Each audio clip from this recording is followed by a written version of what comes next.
De toute façon, on peut reprendre. Monsieur Mamlouk, je vous souhaite la bienvenue. Je vous remercie de vous être rendu disponible aujourd'hui pour répondre à nos questions. Nous avons repris ce matin les travaux de notre commission d'enquête sur les révélations des Uber Files, sur l'ubérisation, sur le lobbying et ses conséquences. Vous le savez, à partir du 10 juillet 2022, plusieurs membres du consortium international de journalistes d'investigation ont publié ce qui est désormais convenu d'appeler les Uber Files, s'appuyant sur 124 000 documents internes à l'entreprise américaine, datés de 2013 à 2017. Cette enquête a dénoncé un lobbying agressif de la société Uber pour s'implanter en France, comme dans de nombreux pays. Des véhicules de transport avec chauffeur VTC venant concurrencer le secteur traditionnel du transport public de particulier de personnes réservé jusqu'alors aux taxis. Dans ce contexte, notre commission d'enquête a deux objectifs. D'une part, identifier l'ensemble des actions de lobbying menées par Uber pour pouvoir s'implanter en France, le rôle des décideurs publics de l'époque, et émettre des recommandations concernant l'encadrement des relations entre décideurs publics et représentants d'intérêts. Et d'autre part, pour ambition d'évaluer les conséquences économiques, sociales et environnementales du développement du modèle Uber, l'ubérisation, en France, et les réponses apportées et à apporter par les décideurs publics en la matière. Vous représentez le syndicat FO Kappa VTC. Nous souhaitons connaître donc votre point de vue sur l'implantation de la société Uber en France et des VTC, sur ses conséquences sur l'évolution du transport public particulier de personnes depuis 2014, et puis plus largement sur le développement du modèle Uber dans l'économie. On a pu parler bien sûr du transport de personnes, mais aussi la question des livraisons. Nous avons déjà entendu d'autres chauffeurs VTC, en particulier M. Ben Ali, M. Baroun à l'instant, que vous connaissez certainement, et nous souhaiterions connaître bien sûr votre point de vue sur ces sujets. Nous avons aussi bien sûr longuement évoqué ce matin comme cet après-midi déjà le débat de la qualification des chauffeurs entre le statut d'indépendant et de salarié, bien entendu, sur lequel nous serions très intéressés de vous entendre. Je vous rappelle que cette audition est ouverte à la presse, qu'elle est retransmise en direct sur le site de l'Assemblée nationale. Et avant de vous laisser la parole pour vous présenter et puis présenter en quelques minutes, répondre à ces premières questions avant d'entamer les échanges avec la rapporteure et nos collègues pendant un peu moins d'une heure. Je vous rappelle que l'article 6 de l'ordonnance du 17 novembre 1958 relative au fonctionnement des assemblées parlementaires impose aux personnes auditionnées par une commission d'enquête de prêter serment de dire la vérité, toute la vérité et rien que la vérité. Donc je vais vous inviter à allumer votre micro et à lever la main droite et dire « je le jure ». Je le jure. Merci beaucoup. Je vous laisse la parole, Monsieur Mamlouk. Merci, Monsieur le Président. Alors, en ce qui me concerne, j'ai débuté cette activité de chauffeur VTC en 2013, donc dans les débuts de Uber, mais je n'ai pas connu l'application Uber dans ses débuts. J'ai commencé à travailler avec une autre application qui s'appelle Le Cap, qui existe toujours aujourd'hui. Puis, je me suis inscrit donc, sur la plateforme Uber en 2014, donc plutôt dans les débuts de son activité à Paris. Très vite, je me suis rendu compte qu'il y avait quelque chose qui n'allait pas, notamment effectivement dans la façon de diriger le chauffeur. Clairement, c'est vraiment un fait que personne ne peut nier à l'époque. On nous imposait des créneaux horaires, on nous imposait bien sûr la tarification, ça c'est un secret pour personne, mais je me suis vraiment vite rendu compte que c'était pas du tout un métier d'avenir de travailler uniquement avec Uber. Donc en parallèle, j'ai commencé à développer ma propre clientèle, parce que j'avais peut-être un peu l'esprit entrepreneurial, etc. Donc ce qui m'a permis, entre guillemets, de m'émanciper de Uber. Puis, on va dire en 2014, début 2015, il y a eu la chute des prix. Donc Uber a commencé sa démocratisation en fait, du VTC pour pouvoir vraiment toucher un maximum de personnes. Et de ce fait, ils ont baissé leurs tarifs. Jusqu'à l'automne 2015, où là, ça a été vraiment la goutte d'eau. Ils ont baissé de 40% leur tarif initial, passant de 8 € à 5 €. Et en même temps, ils ont augmenté leur commission, qui était auparavant de 20% et qui est passée à 25%. Donc un quart du chiffre d'affaires partait directement en commission chez Uber, sans aucune explication préalable. Donc il n'y avait aucune demande, enfin il n'y avait pas de relation bilatérale avec les chauffeurs, etc. Du jour au lendemain, ils ont dit bon bah demain, on passe à 25% de commission et la course minimale passe de 8 € à 5 €. Donc s'en sont suivies des manifestations. À cette époque-là, nous avons commencé à nous organiser sous forme associative avec l'association Kappa VTC, avec une petite dizaine de chauffeurs. Et ce qui est étrange, sur le coup, on ne s'était pas rendu compte, mais la première administration avec qui on a eu des contacts, c'était le ministère de l'économie, en octobre 2015, avec un jeune ministre qui est actuellement président, M. Macron. Donc il nous a reçus, enfin son cabinet nous a reçus de manière très, comment dire, très froide. Nous avions exposé en fait les difficultés des chauffeurs de l'époque. Nous avions également mis sur la table un dossier épineux qui avait été mis en lumière par un collègue qui s'appelle Farid Ayesh, qui avait découvert que Uber avait monté une société qui s'appelait Inter à l'époque, qui était totalement illégale, qui permettait en fait Inter, oui. H-I-N-T-E-R, Inter. C'est un dossier qui avait été par la suite relayé par les médias et qui avait effectivement... cette société a été fermée par Uber après, puisqu'elle était totalement illégale. Elle permettait en fait à des chauffeurs qui n'avaient absolument pas de carte VTC, ni de licence, ni de macaron VTC, de pouvoir s'inscrire sur cette société et ensuite de travailler pour Uber, société Inter. Et nous avions dénoncé ça donc à l'époque au cabinet du ministère de l'économie. Nous avons été un peu dupes, un peu naïfs, pensant qu'on allait être écoutés, pensant qu'on allait avoir vraiment une oreille attentive et être défendus donc, par le ministère de l'économie, ce qui est étrange à l'époque parce que nous dépendions du ministère du Transport. On avait été assez un peu surpris d'être reçus par l'économie. Et ensuite, donc, il y a eu les premières manifestations. À ce moment-là, je travaillais encore avec Uber, j'étais encore connecté sur la plateforme Uber, et du jour au lendemain, mon compte a été désactivé, juste parce que j'ai eu le malheur de critiquer la plateforme Uber. Par la suite, on a dénoncé aussi pas mal de problèmes. Il y a eu le médiateur Rapoport, qui a effectivement mis en lumière les difficultés financières des chauffeurs à cette époque. Et lorsque l'on parle aujourd'hui des Uber Files, sincèrement, ça ne m'a absolument pas choqué, parce que tout ce qui a été dénoncé dans ces documents, nous le savions déjà dès 2015. Dès 2015, nous l'avions dénoncé.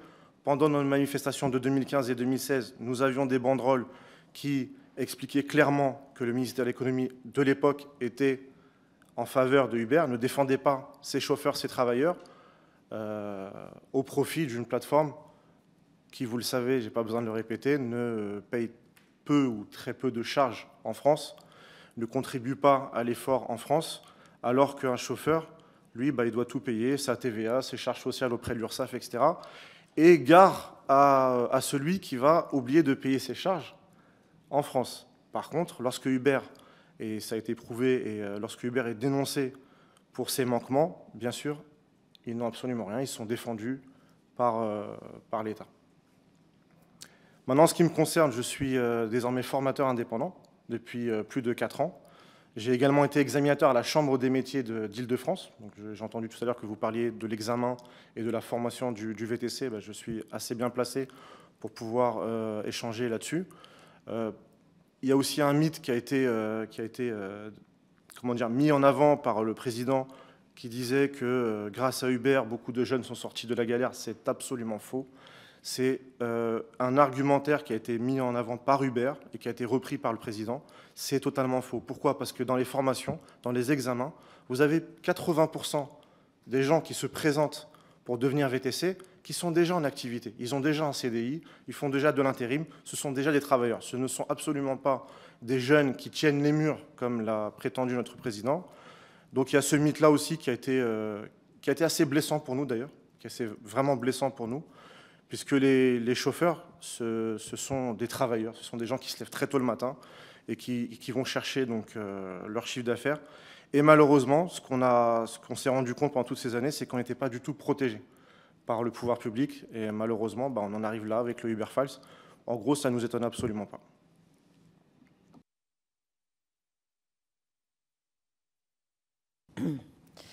Merci, Monsieur Mamlouk. Les Uber Files révèlent que Uber a cherché à bon nombre de reprises à finalement soit payer des chauffeurs Uber pour qu'ils participent à des manifestations visant à défendre les intérêts d'Uber, ou à chercher à soudoyer des chauffeurs Uber, ou à essayer donc de pousser des chauffeurs Uber à s'organiser dans l'intérêt d'Uber. Est-ce que vous avez été témoin de cela? Est-ce que vous avez des choses à dire à cela? Est-ce que c'est simplement dans la période qui concerne les Uber Files 2014-2016, ou est-ce qu'à l'approche de la création de l'ARP, vous estimez qu'il y a eu aussi et toujours des tentatives de Uber ou d'autres plateformes finalement d'avoir leur syndicat maison? Tout à fait. Alors, en ce qui concerne les syndicats maison, vous aviez le premier syndicat maison qui s'appelait l'AMT, Alternative Mobilité Transport. J'espère que vous comptez entendre M. Joseph François, qui aura beaucoup de choses à dire à ce niveau-là. Ils ont été clairement soudoyés, financés, aidés, épaulés par Uber. Ce n'est absolument pas un mythe, c'est tout à fait vrai. Les manifestants qui ont été envoyés par l'AMT ont été rémunérés 100 € pour faire une manifestation contre la loi Grand-Guillaume. J'ai des amis qui ont touché ces 100 €-là, donc il n'y a aucun... C'est tout à fait réel. Et à l'heure actuelle, depuis cette fameuse ARP, il y a effectivement au sein des syndicats soi-disant représentatifs une association qui est très proche des applications, qui n'est absolument pas... Alors je ne dirais pas qu'ils sont rémunérés ou qu'ils sont à la botte de Uber, mais qui sont très dociles. C'est une association qui a été...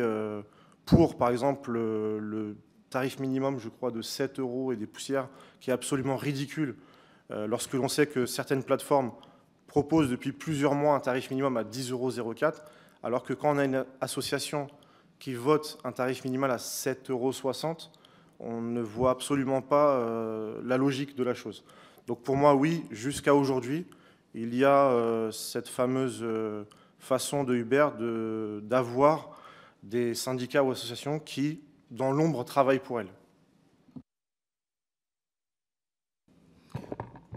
Sur les 7,60 € qui a été effectivement le fruit d'une négociation au sein de l'ARP, les pouvoirs publics parlent d'une revalorisation de plus de 25% par rapport au tarif le plus bas qui était pratiqué à ce moment-là dans le cadre des VTC. Donc vous ne partagez pas cette grille de lecture ? Pas du tout. Ça concerne juste une seule plateforme, qui est Uber, alors qu'à l'ARP, je crois qu'il y avait Uber, Hitch, Bolt, plusieurs plateformes, Marcel, Le Cab, etc. Sur toutes ces plateformes, ça ne concerne que Uber. Il y a absolument...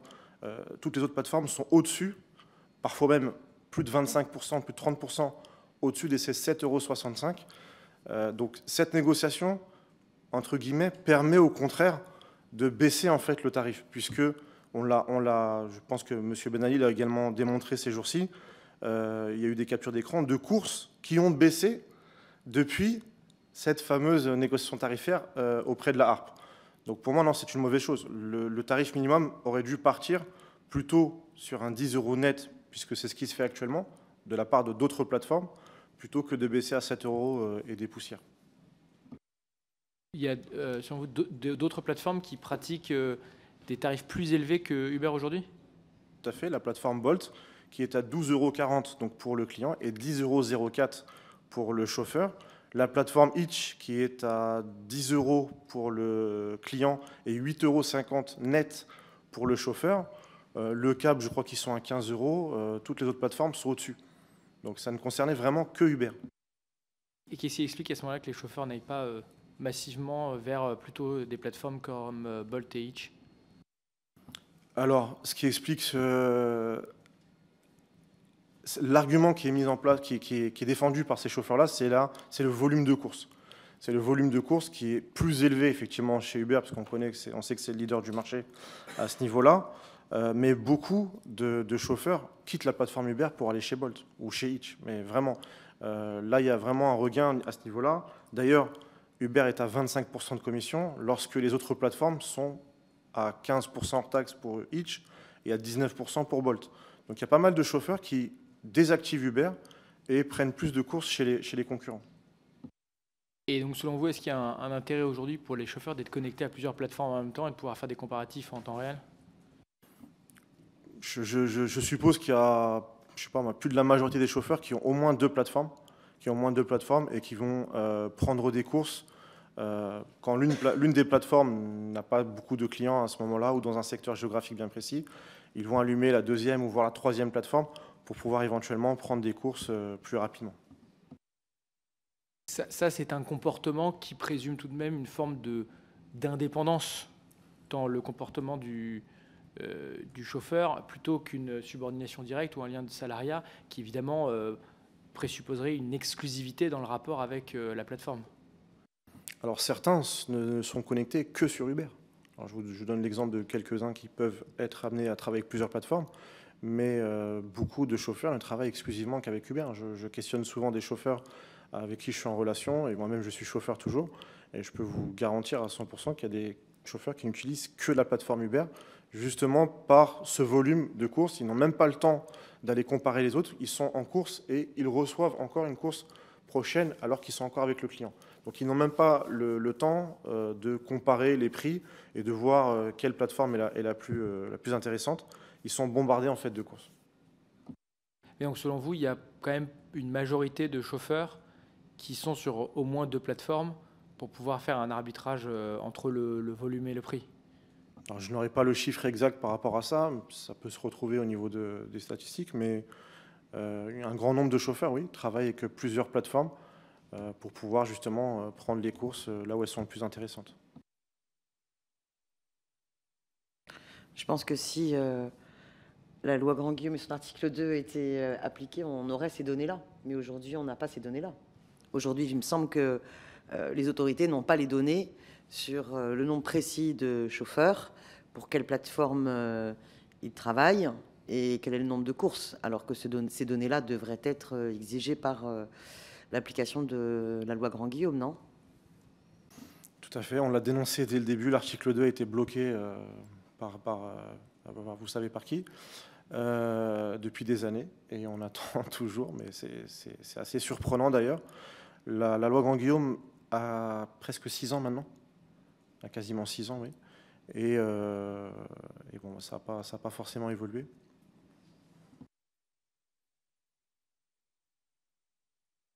Donc la loi Grand-Guillaume a été bloquée, donc selon vous, au départ par la ministre du Travail, la ministre des Transports, Elisabeth Borne, puis par la ministre du Travail, Elisabeth Borne. Vous confirmez de votre point de vue ces dires? Tout à fait, oui, tout à fait. Nous avons été reçus à l'époque par Elisabeth Borne, je crois quasiment 6 mois après sa prise de fonction. Elle avait vraiment du mal à vouloir nous recevoir. Mais effectivement, oui, tout à fait, ça a été bloqué à son niveau. On avait un peu plus de facilité à discuter avec Alain Vidalis à l'époque, réellement. Mais depuis que ça a été repris, le ministère a été repris par Elisabeth Borne, on s'est vraiment confronté à un mur devant nous. On sentait que là, qu'il y avait quelque chose derrière, quoi. Quelle a été votre position en tant que syndicat IFO-CAP-AVSTC lors de la mission Froin, puis la mission Meeting, la création de l'ARP et les premières élections de l'ARP? Alors à ce niveau-là, je me suis un peu retiré en fait. Je me suis un peu retiré en fait de ma fonction de syndicaliste pour m'orienter un peu plus sur ma fonction de formateur, enfin d'examinateur de la Chambre des métiers, puis de formateur. J'ai suivi ça un peu de l'extérieur, notamment au niveau de l'ARP, où c'était clairement, un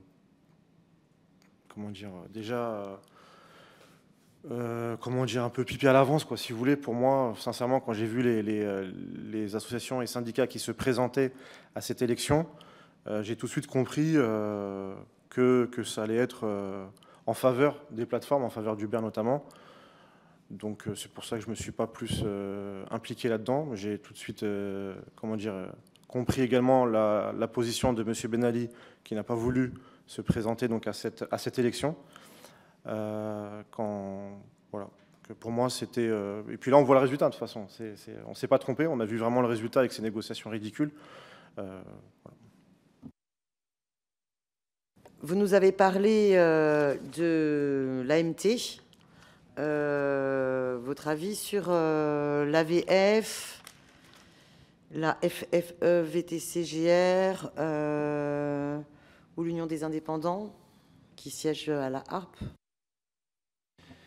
Alors l'AVF, que je connais très bien depuis 2016 environ, lorsqu'ils se sont présentés en tant qu'association des chauffeurs, on n'a quasiment jamais été sur la même longueur d'onde. Et là, d'après leur dernier communiqué, leur dernière publication, on voit clairement qu'ils se réjouissent en fait de ce tarif minimal qui n'en est pas un. Donc pour moi, ils sont très très proches des plateformes. C'est vraiment le moins qu'on puisse dire. En ce qui concerne l'Union indépendante, on a eu énormément de désaccords avec eux, notamment par la CFDT. C'est clairement la CFDT qui est derrière tout ça. Énormément de désaccords, notamment quand Laurent Berger rencontrait les dirigeants de Uber en plein mouvement social entre les chauffeurs et Uber. Donc pour moi, ce sont des associations et syndicats qui sont vraiment très dociles en fait pour Uber, qui se réjouissent en fait d'avoir ce genre de partenaires, on va dire, puisqu'ils peuvent imposer ce qu'ils veulent en fait. Là, ils ont imposé les 7 € et quelques. Là, c'est vraiment la preuve concrète qu'il n'y a absolument pas de répondant en face et qu'ils sont acquis à la cause des plateformes. Donc j'en ai pas un très bon souvenir, mais bon, ça rentre dans le jeu d'Uber, de toute façon.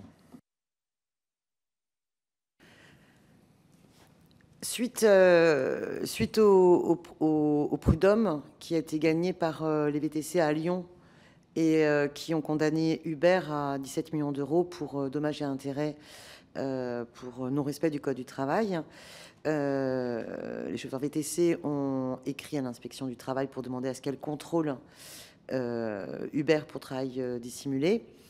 L'inspection du travail avait refusé. Un recours au tribunal administratif a été gagné, mais le ministre du Travail fait appel de cette décision. Quel regard vous portez sur cela? Et parallèlement, en ce moment, une directive européenne de présomption de salariat a été adoptée par le Parlement européen. Quel regard vous portez à ce sujet? C'est la continuité de ce qui se passe ici depuis 2015, à savoir l'État, le gouvernement qui protège Uber, tout simplement. C'est vraiment la continuité, il n'y a absolument rien qui change.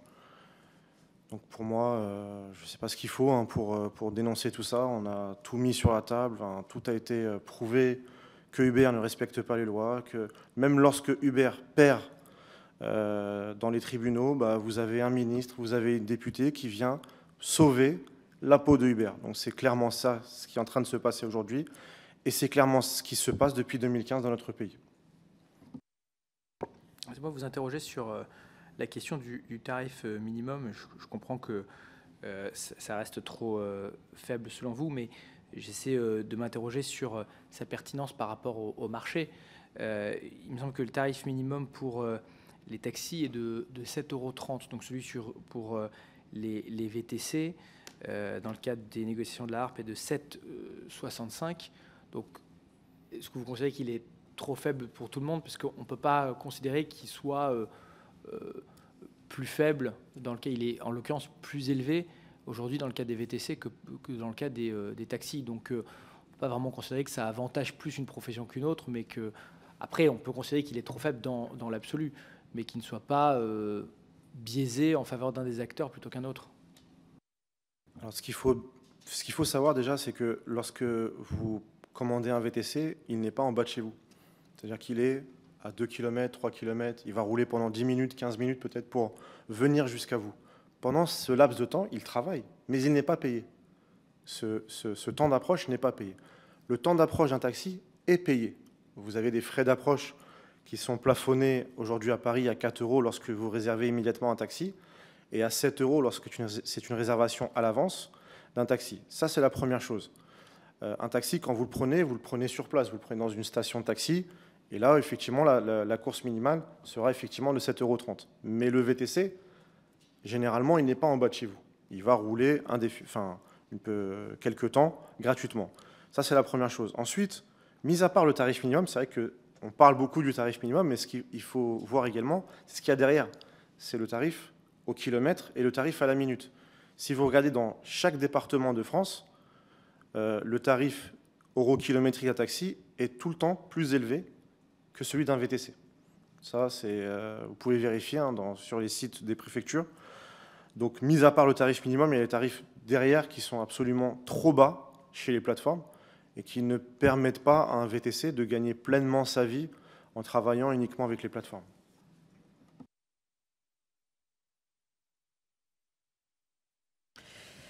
Oui, je reviens. Vous venez de dire de manière très claire, en fait, que non seulement il y a eu un manquement de l'État, mais qu'il y a même une complicité de l'État, en disant clairement que lorsque Uber perd devant les tribunaux, l'État vient finalement les sauver.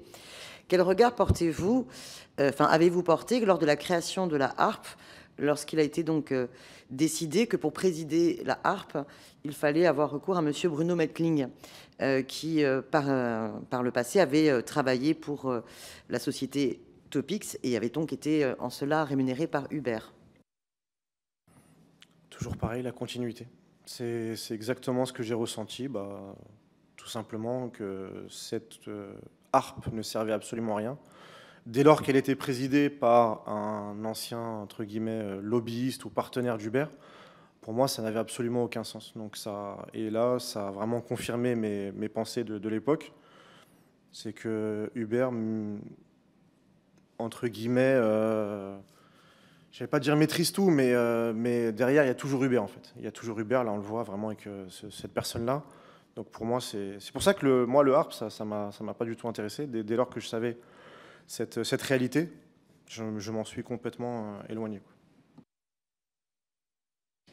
Les organisations de livreurs qu'on a auditionnées ce matin, par ailleurs, dénonçaient l'absence de représentativité avec des participations aux élections extrêmement faibles, moins de 2%.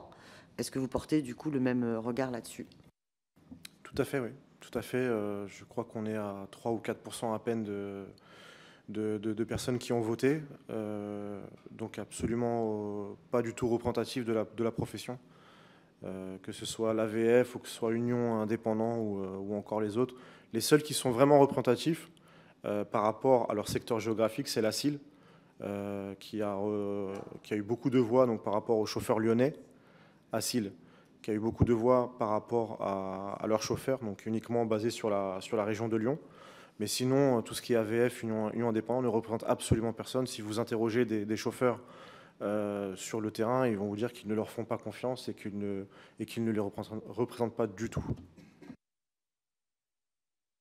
Je crois que vous avez par la suite fait la démarche de devenir taxi et d'acquérir la carte professionnelle.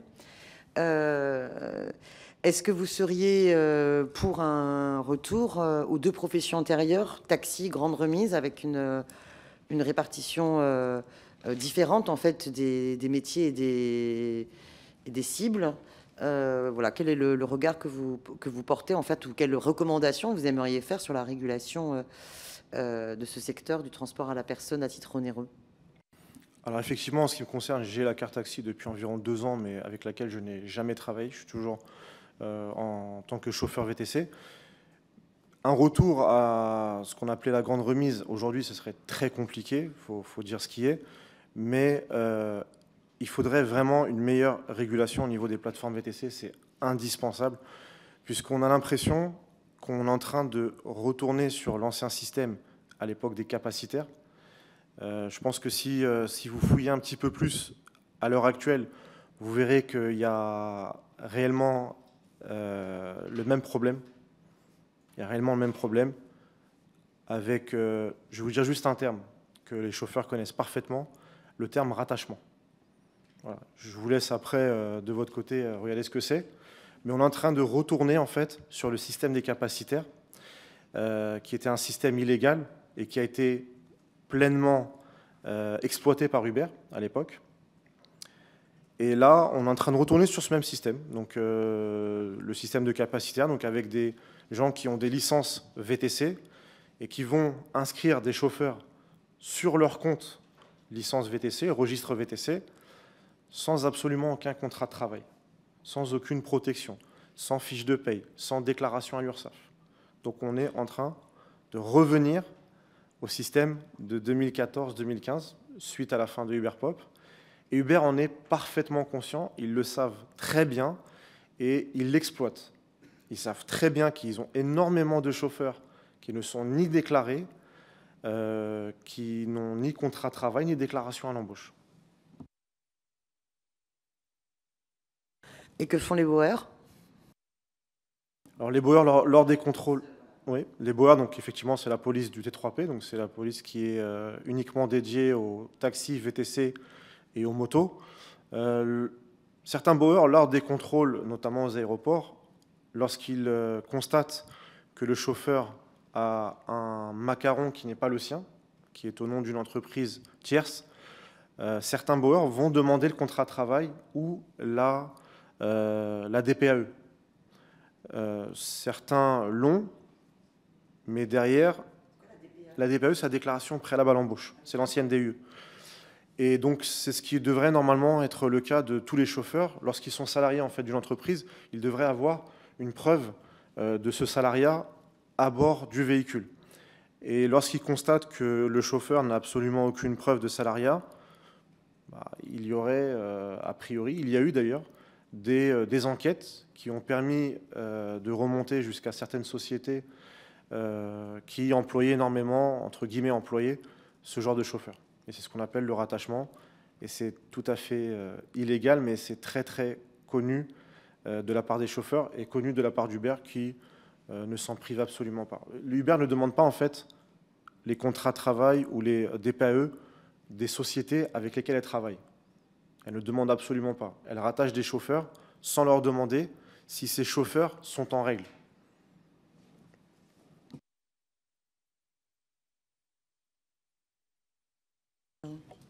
On parle énormément de manquement de l'État sur le contrôle de la nature de la relation de subordination ou pas des travailleurs avec les plateformes. On commence à parler aussi de la question de la TVA. Est-ce que vous pouvez un peu nous parler de cette problématique de la TVA que les chauffeurs payent, pas simplement sur leur, la partie course qu'ils vont percevoir, mais aussi sur la commission, alors que Uber et les plateformes ne payent pas la TVA. Est-ce que vous pourriez vous aussi nous décrire la situation et parler de... Est-ce que selon vous, il y a un manquement de l'État dans le contrôle fiscal sur cette question de la TVA? Alors pas seulement Uber, mais la plateforme Bolt également, car elles sont basées toutes les deux à l'étranger, bénéficient de ce qu'on appelle l'autoliquidation de TVA. C'est-à-dire que sur la commission qu'elles prélèvent aux chauffeurs, elles ne payent pas de TVA, puisqu'elles sont basées pour l'une à Amsterdam et pour l'autre, il me semble, en Estonie, de mémoire.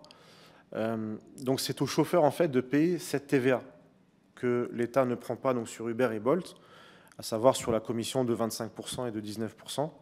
Donc c'est aux chauffeurs de la payer. Ce qui fait qu'au final, un chauffeur, lorsqu'il prend une course chez Uber, prenons l'exemple d'une course à 10 € que le client donc, a payé, le chauffeur va payer 2,50 € à Uber de commission, mais il va payer également 50 centimes de TVA sur cette dite commission. Ce qui fait que le chauffeur paye en tout 30% de commission sur une course Uber, puisqu'il y a la partie de la TVA sur la commission qui est payée par le chauffeur à la place de Uber ou à la place de Bolt également. C'est ce qu'on appelle l'autoliquidation de TVA, étant donné en fait que le chauffeur achète un service à une société basée en Europe. Et c'est problématique. Beaucoup de chauffeurs ne sont absolument pas au courant de ça. Ils se retrouvent à la fin de l'année avec un courrier du fisc en leur indiquant que vous n'avez pas payé la TVA sur la commission TVA. Et parfois se retrouvent avec 1 000 €, 1 500 € à payer en plus de ce qu'ils ont payé toute l'année en termes de commission. Donc, alors, les autres plateformes, celles qui sont basées en France, n'ont pas ce système parce qu'elles payent leur TVA en France. Mais il y a uniquement Uber et Bolt qui ont ce système-là. Alors, c'est plutôt injuste puisque le chauffeur va payer 2 fois la TVA à la fois sur la course, mais à la fois sur la commission qui est prélevée par Uber.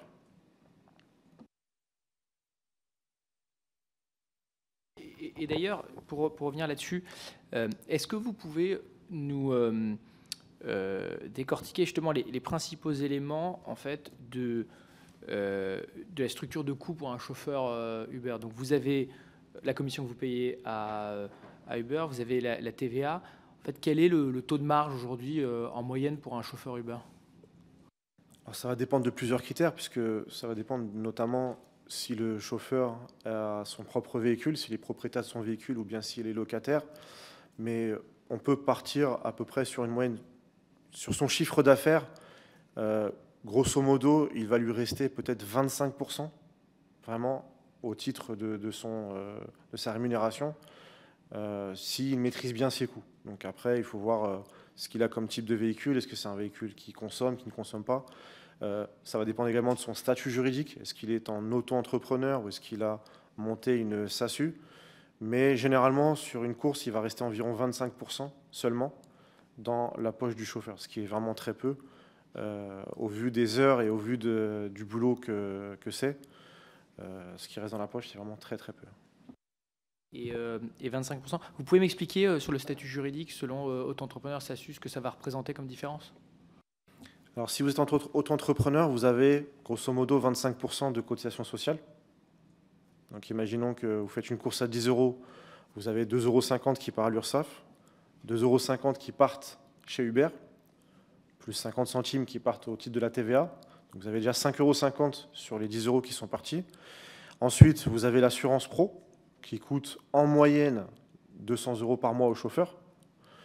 Vous avez ensuite la partie véhicule, qui peut coûter 1300, 1500 € par mois si c'est un véhicule en location, moins si c'est un véhicule en leasing ou en LOA, et l'amortissement du véhicule si le chauffeur est propriétaire de son véhicule.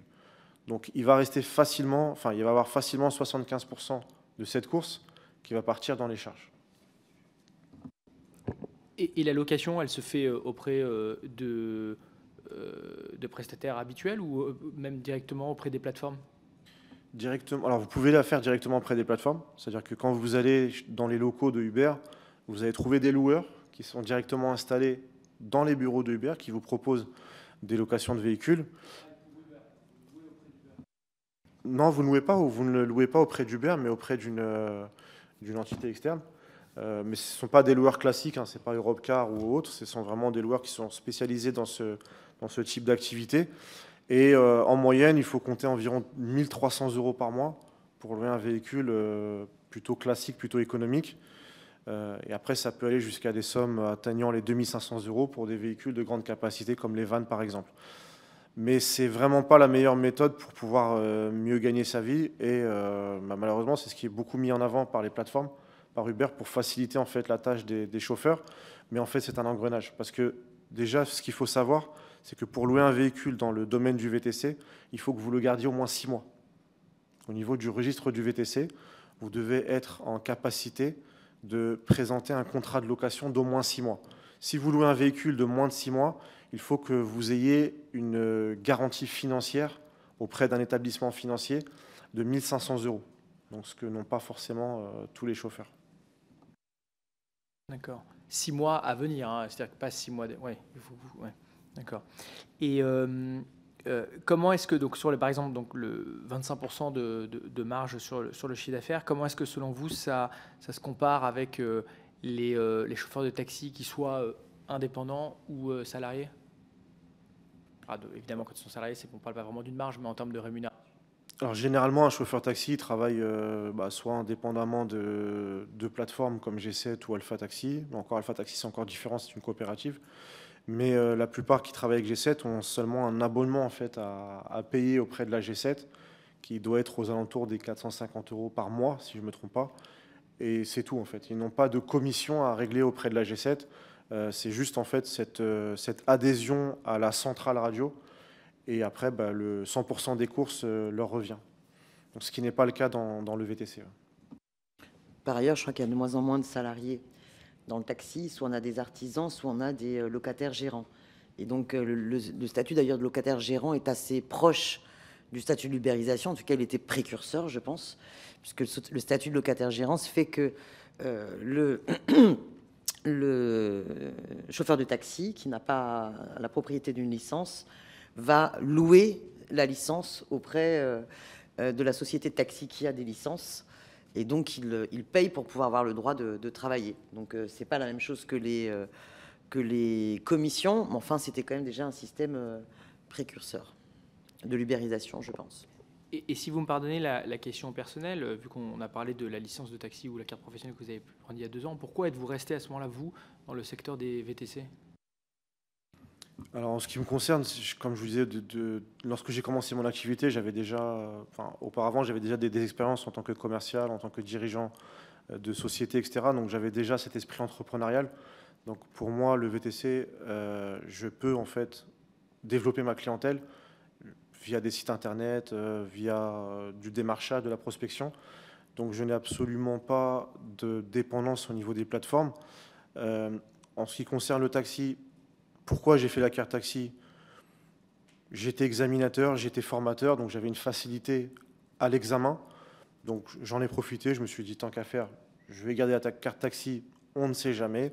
D'autant plus que nous avons une maire de Paris qui est assez proche des taxis, qui est très contre le VTC. Donc je me suis dit on ne sait jamais, avec l'approche de 2024, peut-être que Paris sera fermé. À l'époque, il y avait la fameuse histoire de la ZTL où nous n'étions pas concernés. Donc bon, c'était juste par précaution. Mais effectivement, oui, voilà, j'ai juste la carte taxi en fait. Je peux travailler en tant que salarié pour un taxi. Je peux louer une licence taxi par le système de location-gérance si éventuellement j'en aurais l'envie. Mais en ce qui me concerne, je suis très bien dans le VTC. Je suis formateur dedans. Je reste là-dedans pour l'instant.